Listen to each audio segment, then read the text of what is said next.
So what I'll do is I will take the male part and then you basically just rub it all over the female part. I think we might all be familiar with this. Today, we're talking about squash. Not that squash. And not that squash either. I'm talking about squash like these and countless others. Kabocha, spaghetti squash, zucchini, honey nut, butternut, the list goes on. Such a prized ingredient in the kitchen, but also so easy to grow. I'm Kevin Espiritu from Epic Gardening, doing a series with Food52 on growing epic groceries. So let me show you everything you need to know to grow perfect squash.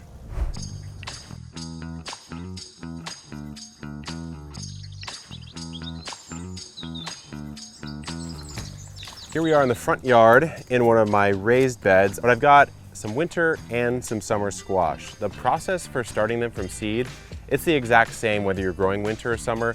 It's more about the timing. Summer squash takes about 2 months to grow. Winter squash takes about 3 or 4 months. So these seeds are so big and the plants start so readily that I really would recommend doing what's called direct sowing, or planting them where you want them to be for the season. And to do that, it could not be easier. Just grab a few seeds, clear out a little bit.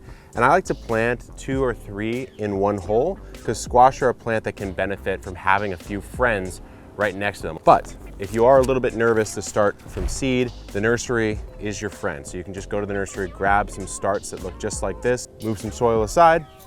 And again, because we started a few seeds in the same place, you can actually plant 2 of these together and it's totally fine. There'll be a point on the stem where the leaves start to shoot out. Just try to match that with the surface of the soil. You have to water them in after planting. So just come on in and give them a nice healthy drink. This helps them, if they're starting from seed, get that signal to germinate or to sprout. But if you're starting from a transplant, it helps that soil settle in and they feel at home in their new space. So after about a month or so of settling in, you'll start to see some nice leaf growth. As these mature, they're gonna produce male and female flowers. So that's really why planting a few next to one another is such a good idea. I don't have any in my garden, but my friend Jacques down the street does. So let's check his garden out and I'll show you exactly what to do.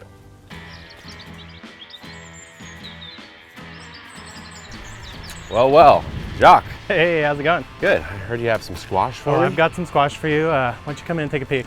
Oh, don't get me too excited. So here we have the 2 different flowers on a squash plant. What you'll notice if you look carefully, this one just has a stem behind it. So this is the male flower. And then the one that Jacques' holding has an actual baby squash. And this is the female flower, which is kind of unusual in the plant world sometimes. Yeah, a lot of things like tomatoes have both parts together, so they could just create a fruit on themselves. So in a normal garden, you'll have bees flying around, and what they'll do is they'll take the pollen for you from the male flower and bring it on over to the female, so you do not have to do this manual process. You'll just have a bee do this job for you. But if you really want to make sure it happens, what you can do is remove the petals from the male flower. This is the one that has the pollen. And then you basically just rub it all over the female part. So that's the pollen. It's going into the ovary, which is the fruit. Just for demonstration, we did remove the female flower to show you guys how it works, but you do want to leave this attached to the plant, but you can, of course, remove the male flower to pollinate all of your females. And so if this process doesn't happen, it will not set the fruit. And what set means is make it so that it can actually grow to the squash that you want to eat. And if it does fail, the squash will look all yellow and withered, and that's a sign it's not getting pollinated. So over here in the winter squash garden, the plants spread, they produce huge fruit, so they need a lot more space than a summer squash. One nice method for growing winter squash is to grow it up a trellis. And they also will prefer more light. Since they're creating a larger fruit, the bigger the fruit, the more sun it needs to produce it. Yeah, and a fun pro tip, which you should not be afraid of, is if you see your squash leaves wilting in the middle of the day when it's hot, that's actually fine. It's a normal response by the plant. But if they're wilting in the morning or the evening, that's a sign that you need to give your plants a healthy drink. And it's true for both winter and summer squash. You could treat them the same in that regard. You got a little kabocha squash. As you can see, I do have a very common disease that plagues any squash grower. I'll actually cut some of these leaves off next to the kabocha. You can see that right there. Yeah. And I'll take one right here. You hate to see it.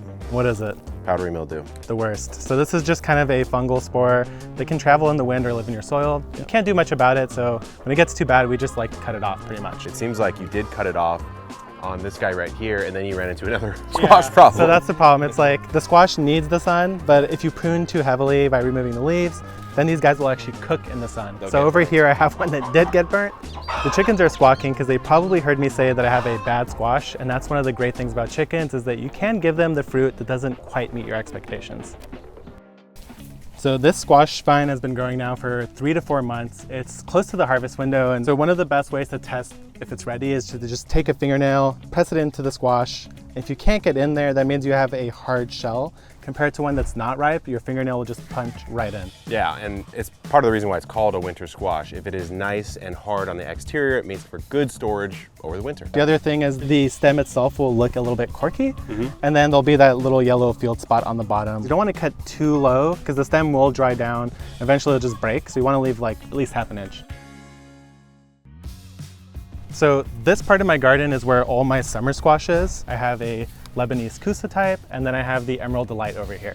So summer squash, these guys are just way smaller and way more prolific. Exactly, like I think the summer squash, it's something you get a lot of in the summertime, right? These up here have only been in the ground for about a month. Yeah. And then on this side, these have been about 5 to 6 months, just to give you a sense of scale of how they grow. This is super compact, really nice for maybe a balcony or a small container, so you can grow them in any sort of space, but I feel like you've been pruning this a little bit. As they grow, I've been pruning, cutting back leaves, so that they always look nice and fresh, and that's all they really need. So it looks like a few of these are ready to harvest, Shock. Absolutely. It is tempting to twist them off. I've done it a lot. I'm sure you've done it a lot too. You can twist off your whole squash plant from the ground. Not a great idea. So come in, get close to the stem, and I'll cut this off and kind of show you. This one's nice, Shock, because the flower fell off. But here's another one that the flower did not fall off of. So you could harvest it actually at either stage, but notice there's just a little touch of the stem left, and that's how you keep the squash nice and fresh. These are nice and soft. The skin never really gets hard, and you could eat the entire thing compared to something like a winter squash.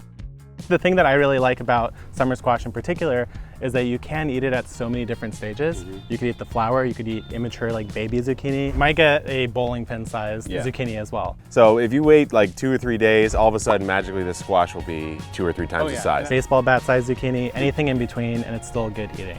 And actually, you could grab one of the flowers and maybe we'll make a little treat with these blossoms. I mean, these guys at a restaurant, that's a pretty penny. Yeah.